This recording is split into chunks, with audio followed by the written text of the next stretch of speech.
Hi, Charles. How's IOHK prepared for a potential recession? We have strong economic moat and our business lines are strong. That's the nice part about GovTech is that you have long arc relationships like the Ethiopia relationships, the multi-year relationship. So we have plenty of things we do, and those things are stable. Obviously, recession forever would not be good for anybody, but we're doing okay. We're not doing any mass layoffs or anything like that. We're continuing to hire. I think we have over 100 open roles right now inside the company that we're hiring for. And those roles are, of course, important. But more broadly, the problem with this recession is that it's impossible to know where the bottom is.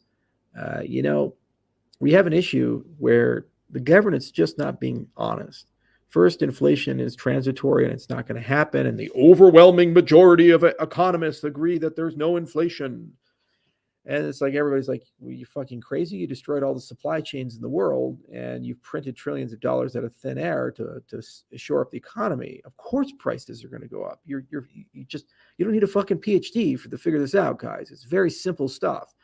So then they say, well, if you don't count the price of energy and meat, chicken, meat like pork, chicken, and beef, prices are great. So all the things that we have stockpiles of still somehow have consistent prices, but the things we have to produce under the new regime are more expensive. And you're saying inflation is transitory. So there's no honesty there. So if there's no honesty from the government authorities, then you just kind of have to, put your finger up there and say, how do I feel? What do I think?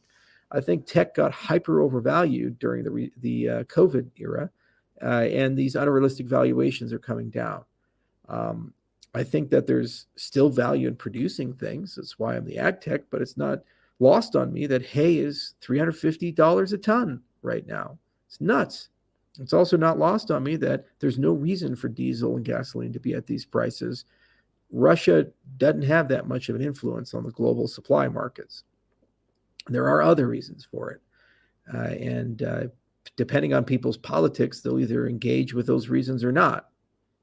So given that everything's become so political and truth is a rare commodity these days, we just navigate as we see fit.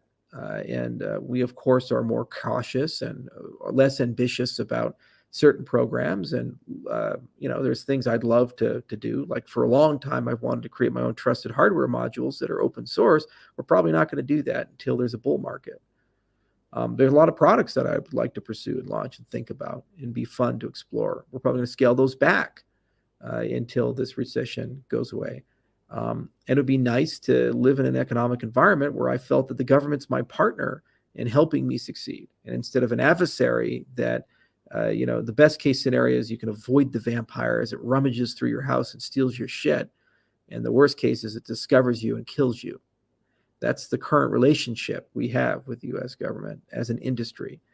And it's just got to stop. It's not fair and it's wrong. And I'm quite bitter about it because there's no reason for this to happen. And yes, of course there are problems. Well, then regulate those problems.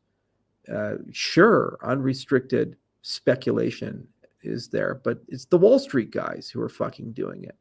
And I sat next to the Three Arrow Capital guys in Dubai. I told them straight to their faces that Luna looks like a fucking Ponzi scheme.